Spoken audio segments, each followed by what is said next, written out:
March 8, 1943. The postal truck rattled down via Roma in Naples, exhaust mixing with the smell of fish from the harbor. Anna Moretti sat at her kitchen table, fingers stained with ink from her father's print shop, when the envelope arrived. British military post. Thin paper. Careful handwriting that slanted left. She turned it over 3 times before opening it. The letter began without introduction. I found your address in a bombed building. The owner is dead. You might want to know .no's signature. No name. Just a return address, Corporal T. Harrison, 8th Army, APO 394. Anna read it twice. Then she walked to the window. Via Roma stretched below, the same street where German soldiers had marched 6 months ago, where the Allies marched now. The same street where her father had died when the ammunition depot exploded. The same street she'd walked every day for 23 years. She went back to the table. Found paper. Wrote, "Thank you for telling me." The building was my father's shop. I am his daughter, that was all. She walked to the post office. Mailed it. Forgot about it. The reply came 9 days later. Thomas Harrison was a corporal in the Royal Army Service Corps. 26 years old. From a village in Shropshire she'd never heard of. He drove supply trucks between Naples and the front. He'd found her father's ledger in the ruins and thought someone should know. Seemed wrong, he wrote, leaving it in the rubble like that. Anna wrote back. Short letter. Mentioned the shop had been in her family 40 years. Mentioned her father had refused to evacuate. Harrison's next letter arrived faster. 3 days. He wrote about England, green hills, stone walls, rain that fell sideways. He wrote about driving at night without headlights, following tail lights up mountain roads where one wrong turn meant dropping 1,000 feet. She wrote about Naples before the war. The Opera House. The cafes along the waterfront. How the city used to smell like coffee instead of cordite. The letters kept coming. By they were writing twice a week. Anna learned Harrison had worked on his father's farm before the war. That he joined up in 1940. That he'd been at Tobruk, at El Alamein, through Sicily and up the Italian coast. That he was tired of dust and diesel and death but didn't say it directly, just wrote around it in careful loops. Harrison learned Anna had studied art before the war. That she'd wanted to paint but ended up running her father's accounts instead. That she could identify Allied aircraft by engine sound. That she'd stopped going to church after a bomb hit Santa Chiara. They never met. Harrison drove supply routes north. Anna stayed in Naples working at the print shop her uncle had reopened. The city was full of soldiers, British, American, Free French, but Harrison never had leave long enough to stop. His convoys moved at night. 12 hours up, 12 hours back. Sleep in the truck. Do it again. June became July. The letters piled up in Anna's drawer. Harrison wrote about a driver in his unit who'd been killed by a mine. About how the man's last words were asking someone to water his garden back home. About how stupid that seemed, caring about flowers when half of Europe was burning. Anna wrote about a woman on her street who'd thrown herself from a window. About how everyone said it was the hunger, but Anna knew it was because the woman's son had died at casino and grief was heavier than starvation. Either of them wrote about hope. Neither mentioned the future. But the letters kept coming anyway. August 15, 1943. Harrison's convoy got caught in a Stuka attack south of Salerno. He didn't write about it for 2 weeks. When he did, his handwriting looked different, shakier, pressed harder into the paper. Watched a truck in front of me just vanish. 1 second there, next second smoke and metal. Driver was a kid from Cardiff. Couldn't grow a proper mustache. We'd been joking about it that morning. Anna folded that letter carefully. Put it at the bottom of the drawer. She wrote back about small things. The cat that lived in the shop. How it only had 3 legs but still caught mice. How her uncle said it was tougher than most soldiers he'd met.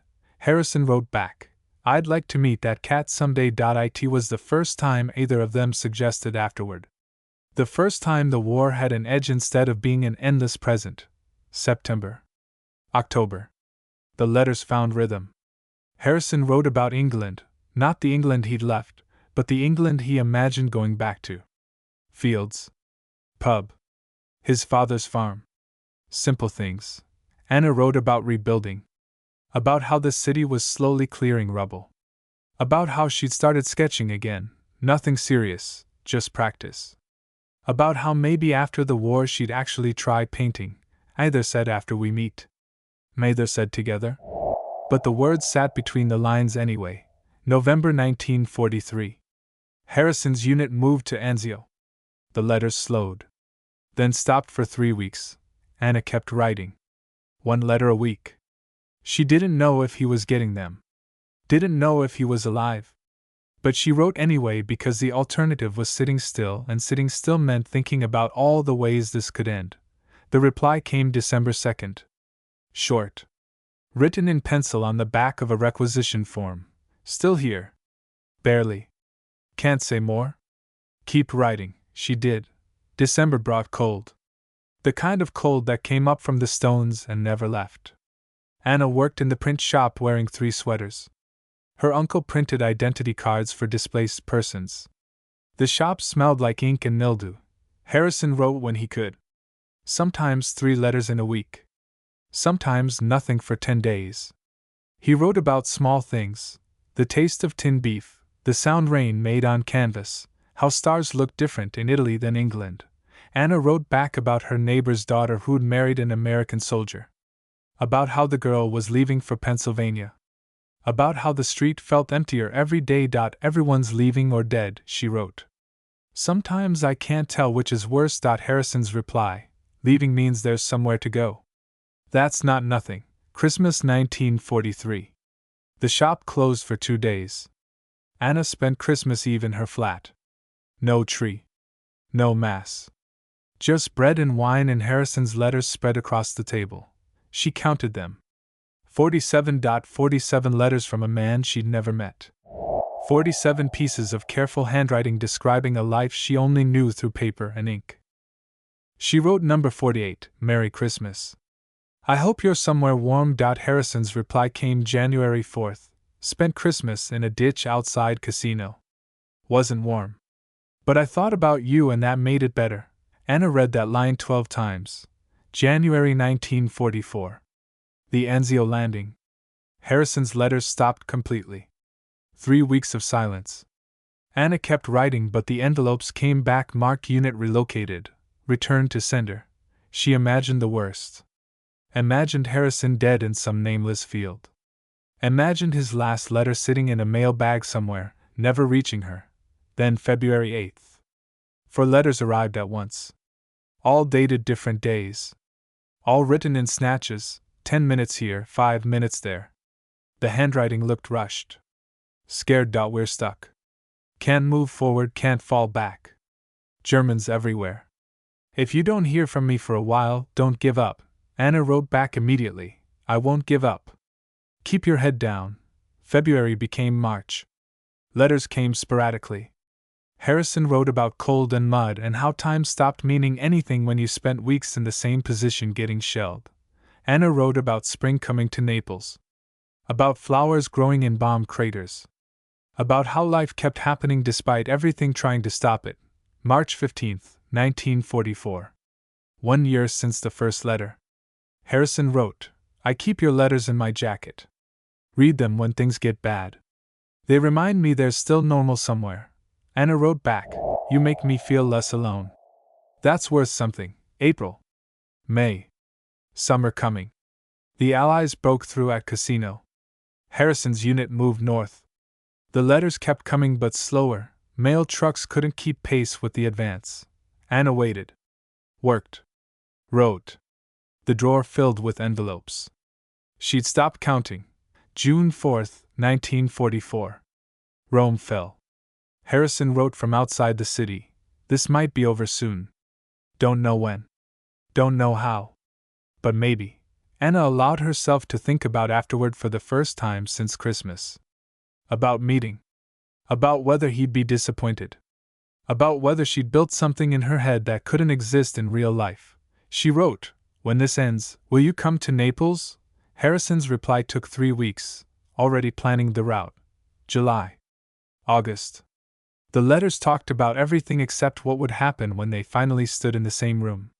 They talked about small things: food, weather, cats with 3 legs, and avoided the enormous question hanging over every sentence. September 1944. Harrison's unit reached Florence. The letters came more regularly now. Twice a week. Sometimes more. We liberated a villa yesterday, he wrote. Owner had paintings everywhere. Made me think of you. Made me wonder what you'd say about them. Anna wrote back. I'd probably say they were hanging wrong. Artists are particular like that. October. November. Winter settling in. The war grinding north through mountains and mud. Harrison wrote, I'm tired. Not regular tired. Something deeper. Like my bones are tired. But your letters help. They're the only thing that feels real anymore. Anna read that letter sitting in the print shop. Rain hammering the windows. She thought about writing something profound. Something that matched the weight of what he'd said. She wrote, I understand. I'm tired too. But we're almost there. December 1944. Second Christmas. Harrison wrote that he'd requested leave for January. That he'd saved enough to buy civilian clothes. That if everything went right, he'd have 72 hours in Naples. Would it be too forward to ask to meet you? He wrote. Anna laughed. Actually laughed. First time in months. She wrote back, after 170 letters? I think we're past being forward. January 1945. The leave got delayed. Then delayed again. Military bureaucracy. Transportation problems. 1,000 small reasons that added up to more waiting. Harrison wrote every other day, soon. I promise. Soon. Anna stopped sleeping well. Kept thinking about what she'd say. How she'd stand. Whether she should dress up or stay casual. Whether he'd recognize her from the photograph she'd sent 6 months ago. February. The leave finally came through. February 18th to 21st. Naples. Harrison wrote, I'll find you. Via Roma 47, right? Anna wrote back, I'll be at the shop. I'll be waiting. February 18th, 1945. Anna woke at dawn. Dressed carefully, her best dress, the blue one she'd been saving. Hair pinned back. Lipstick she traded a week's rations for. She went to the shop. Opened at 8. Couldn't focus on work. Every time the door opened, her heart jumped. 9 o'clock passed. 10. 11. Her uncle asked if she was sick. She said no. Kept watching the door. Noon. 1 o'clock. Rain started. Fat drops that turned via Roma slick. 2 o'clock. Anna thought about the letters. About how they'd built something real through paper and distance. About how maybe real was enough. About how maybe he wouldn't come and that would be its own kind of answer. 2:30. The door opened. A British corporal stood in the doorway. Wet uniform. Rucksack over one shoulder. Thin face. Dark hair plastered to his forehead. Brown eyes that looked exactly like she'd imagined. Harrison. He saw her. Stopped. Neither of them moved. The rain kept falling outside. The print press clattered in the back room. Her uncle was saying something about an invoice. Normal sounds in an extraordinary moment.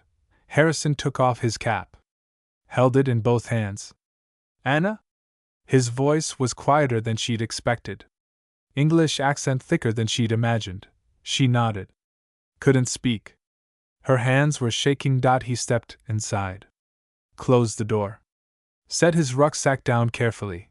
They stood 3 feet apart. 2 people who knew everything about each other except how they fit in the same room. You're real, he said finally. Anna found her voice. So are you. Harrison smiled. Small, uncertain. I was worried. He stopped. Started again. The letters made it seem easy. This is harder. Anna finished. Yeah. Her uncle coughed from the back room. Reality pushing in, Anna grabbed her coat. Come on. Let's go somewhere we can talk. They walked via Roma in the rain. Harrison matched her stride. They didn't touch. Didn't speak. Just walked like 2 strangers who happened to be going the same direction. The cafe was half empty. They sat by the window. Ordered coffee that tasted like burnt grain. Rain streaked the glass. "So," Harrison said. "So," Anna echoed. They both laughed. Nervous. Relief cutting through tension. "This is strange," Harrison said. "I know everything about you, but I don't know how you take your coffee. Black. No sugar." "Same." They talked for 4 hours. About everything and nothing. About how different real voices sounded compared to words on paper. About how Harrison was shorter than Anna expected and Anna was taller than Harrison imagined. About small disappointments that didn't matter because the important things, the things they'd written about, were all still true. At 6 o'clock, Harrison checked his watch. "I have to report back by 2200. Means I should leave by 9. 3 hours. 170 letters distilled into 3 hours. They walked the waterfront. The rain stopped. Evening light turned everything gold. Naples looked almost beautiful, if you ignored the bomb damage and the rubble and the poverty grinding everything down. "What happens after?" Anna asked. "After the war?" Harrison was quiet, watching the harbor. "I go back to England. Help my father with the farm. Try to remember what normal feels like. And," he looked at her, "and I keep writing you letters. If you want. I want." "Good." They found a small restaurant. Shared pasta made with black market flour. Talked about futures and careful hypotheticals. Neither said come with me. Neither said stay. But the questions hung there anyway. 8:30. Harrison paid. They walked back toward Via Roma. Slowly. Neither wanting this to end. At the shop door, Harrison stopped. "This was, I know." He looked at her. Really looked. "Thank you for writing back. That first letter. You could have ignored it. Thank you for sending it. I'll write tomorrow. I'll write back." They stood there. Two people who'd shared everything except physical space. Anna thought about kissing him. About whether 170 letters earned that. About whether this was an ending or a beginning or something else entirely. Harrison reached out. Took her hand. Held it for 5 seconds. His palm was rough. Warm. Real. Then he let go. Picked up his rucksack. "Don't give up on me." "I won't." He walked away. Turned once at the corner. Waved. Then disappeared into the evening crowd. Anna stood in the doorway. Her hand still tingled where he'd touched it. She went inside. Climbed to her flat. Sat at the table. Pulled out paper. "Letter 171, she wrote. "Thank you for today. Come back soon." March 1945. Harrison's letters came from northern Italy. Trieste. The Gothic line. Places Anna had to look up on maps. His unit was pushing toward Austria. The end was coming, but slowly. Mile by mile. Body by body. "Saw a dead German yesterday," he wrote. "Couldn't have been more than 16. Made me think about waste. About how much of this was just waste." Anna wrote back about Naples slowly coming back to life. About shops reopening. About how her uncle was talking about expanding the print business. About how she'd started painting again, real painting, not just sketches. "I'd like to see them," Harrison wrote. "Your paintings. Someday was doing heavy lifting in every letter now. April. The news from the front accelerated. Mussolini dead. German collapse. Everyone said the end was days away. Harrison's letter from April 20th. "It's almost over. Can feel it. When it is, I'll have to go back to England for demobilization. Might be months before I can get proper leave. But after that," the sentence hung unfinished. Anna wrote, "After that, come back. We'll figure out the rest." April 30th. Hitler dead. May 2nd. Berlin fallen. May 7th. Germany surrendered. The war in Europe was over. Naples exploded in celebration. People flooded Via Roma. Allied soldiers danced with Italian girls. Wine flowed from nowhere. Anna stood in her flat window watching it all happen and feeling nothing. Harrison's letter arrived May 15th. We're being pulled back to England. 3 months of processing, they say. Then discharge. I'll write as soon as I know when I can travel. 3 months became 4. Summer passed in administrative purgatory. Harrison wrote from a demob camp in Sussex. About forms and waiting and how the army was slower in peace than in war. I think about Naples constantly, he wrote in July. About you. About whether this thing we built in letters can survive actual proximity. Anna wrote back, only one way to find out. August. September. Harrison's letters described civilian life slowly coming into focus. About returning to his father's farm. About how everything looked smaller than he remembered.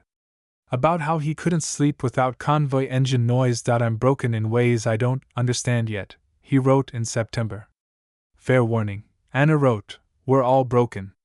That's not a reason to stay apart. October 1945. Harrison wrote that he'd saved enough money for a train ticket. For the ferry to France. For the journey south. That he'd be in Naples November 1 SD. This time I'm staying longer than 3 hours, he wrote. If that's all right. Anna read that letter 12 times. She wrote back, stay as long as you want. October became waiting. Anna painted. Worked. Tried not to count days. Failed. Her uncle asked if she was nervous. She said yes. Good, he said. Means it matters. November 1st, 1945. Anna woke at dawn again. Same blue dress. Same careful preparations. But this time felt different. This time wasn't 3 hours stolen from the war. This time was, what? Beginning? Continuation? Test? She went to the shop. 10 o'clock. 11. Noon. 1 o'clock. The door opened. Harrison stood there. Civilian clothes, brown jacket, gray trousers, white shirt. Thinner than February. Older looking. But the same brown eyes. Hello? He said. Hello? He came inside. This time he smiled first. 72 more letters since last time. You'd think we'd run out of things to say. We don't seem to. This time the awkwardness lasted maybe 30 seconds. Then they were talking like the letters had never stopped, which they hadn't. 242 letters total. 242 conversations that made this one feel like continuation rather than beginning. They walked the waterfront again. The city looked different now. Cleaner. Rebuilding visible everywhere. Harrison talked about the farm. About how his father was aging. About how they needed help. About how England felt both familiar and foreign. Anna talked about her uncle wanting to retire. About the print shop becoming hers. About how she'd sold 3 paintings last month. About how Naples was home but also caged. At the cafe, same one as before. Harrison said it directly. Come to England. Anna had been expecting this. Had been thinking about it since February. Maybe since the first letter. And do what? Paint. Live. Be somewhere that isn't full of ghosts. England has ghosts too. Different ghosts. They sat quietly. Coffee cooling between them. I'm asking you to take an enormous risk, Harrison said. I know that. Leave your home. Your family. Everything you know. For someone you've known through letters in 3 hours and 1 day. 242 letters, Anna corrected. That's not nothing. No. It's not. She thought about her father's shop. About Via Roma. About Naples with its beauty and its poverty, and its familiarity that felt like suffocation some days. If I say yes, she said slowly. What does that mean? Exactly? Harrison didn't hesitate. Marriage. If you'll have me. Not right away, I'm not insane. But eventual. Official. Real. Anna laughed. You're proposing? I'm proposing the idea of proposing. That's very English of you. I am very English. They sat there. 2 people who'd built something impossible trying to make it real. Yes, Anna said. Harrison blinked. Yes? To England. To marriage. To all of it. Yes. His face did something complicated. Relief. Joy. Terror. All at once. Really? Really. But I need time. 3 months. To close things here. To say goodbye properly. 3 months I can do. They talked logistics. About visas and paperwork and how difficult it was to move between countries even after the war. About money. About timing. About all the practical things that romance never covered. Harrison stayed in Naples for 10 days. They saw each other every day. Went to museums. Walked the ruins at Pompeii. Sat in the print shop while Anna worked and Harrison read. Normal things. Boring things. The kind of things that test whether two people actually fit. They fit. November 11th. Harrison left. Another goodbye at the shop door. But this time Anna knew it wasn't ending. Write me, she said. Always. He kissed her. First time. Awkward and perfect and real. Then he was gone. Train to Rome. Boat to France.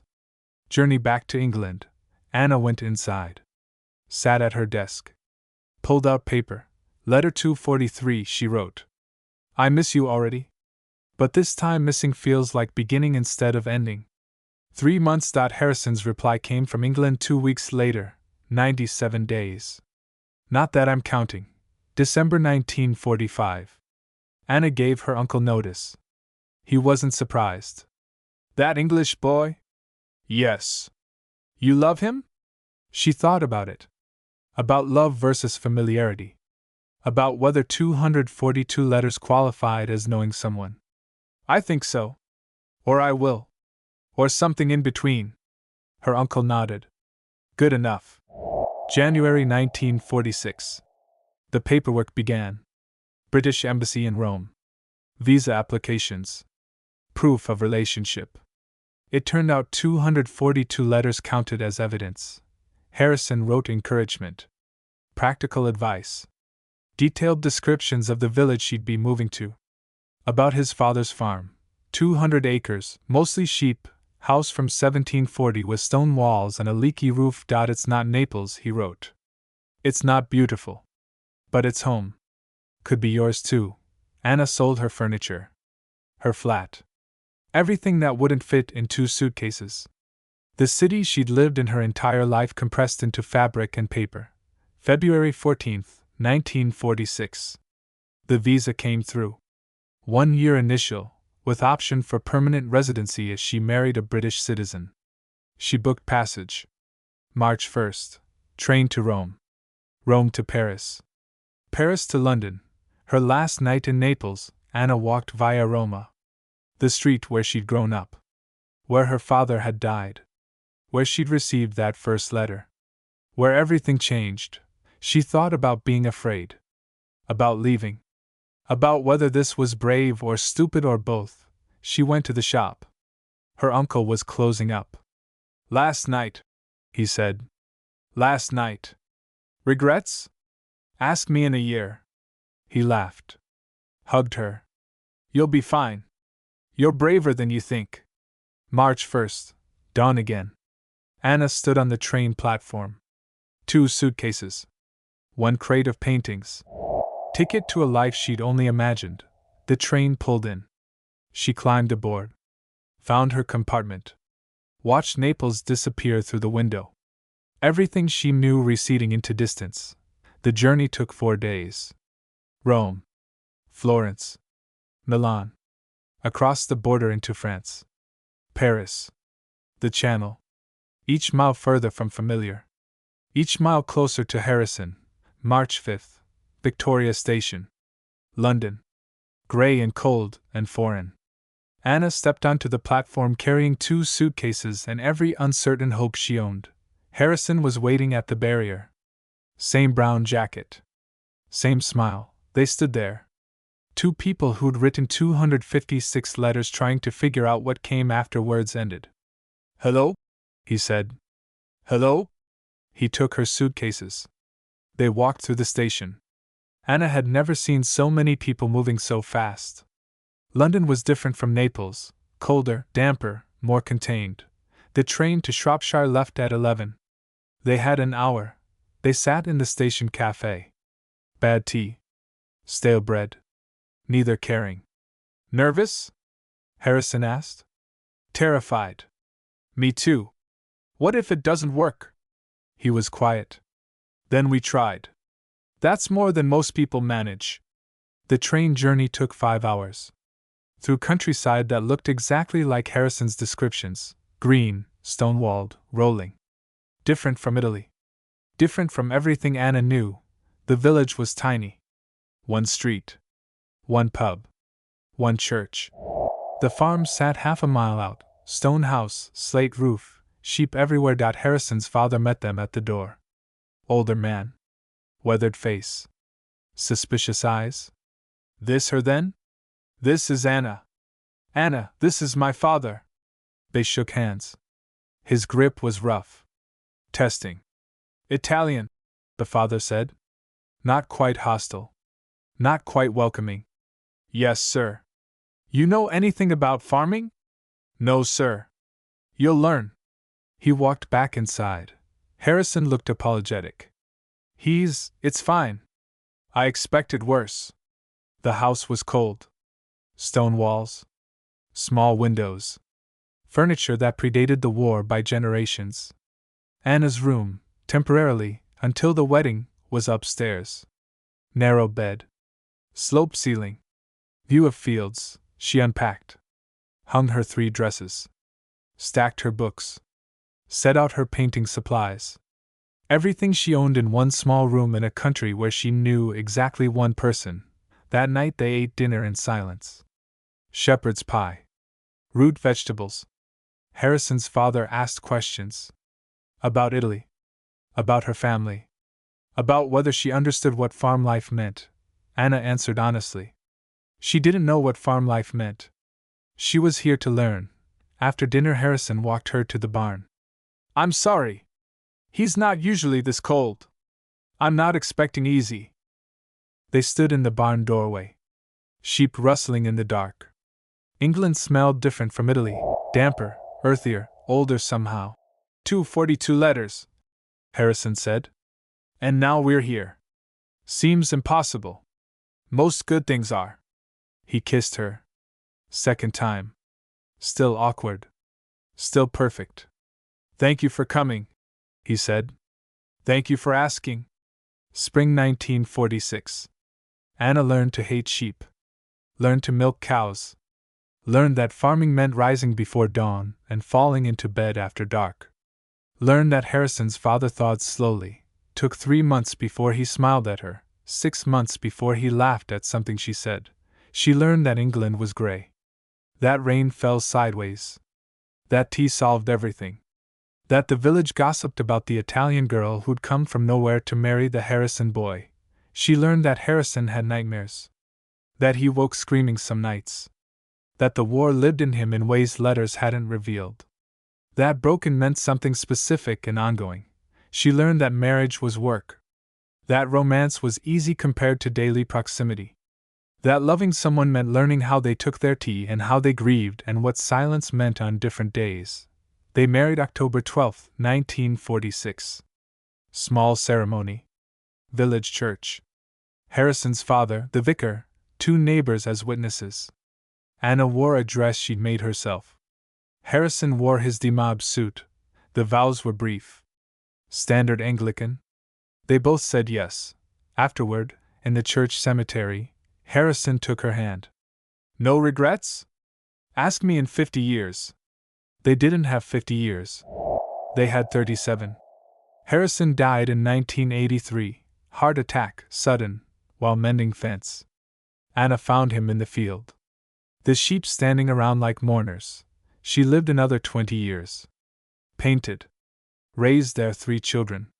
Stayed in that stone house in that tiny village in a country that never quite felt like home but became home anyway.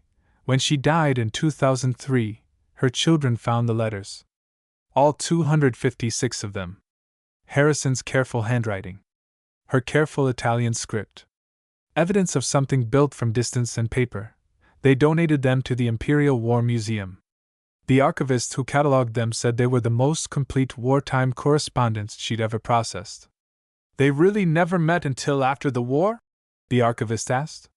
First meeting was 3 hours in Naples, Anna's daughter said. Second meeting was when she moved to England. And they stayed married 37 years? Until he died. She never remarried. The letters live in the museum now. Preserved. Occasionally exhibited. Evidence that sometimes people build real things from impossible distances. That sometimes 256 letters add up to a life. Anna's last painting hangs in the village hall. Oil on canvas. View from the barn door, green fields, stone walls, gray sky. At the bottom, in small letters, home, eventually. Not beautiful like Naples. Not dramatic like the war. Just real. Built slowly. Letter by letter. Year by year. The kind of love that doesn't announce itself but shows up anyway. Imperfect and lasting and enough.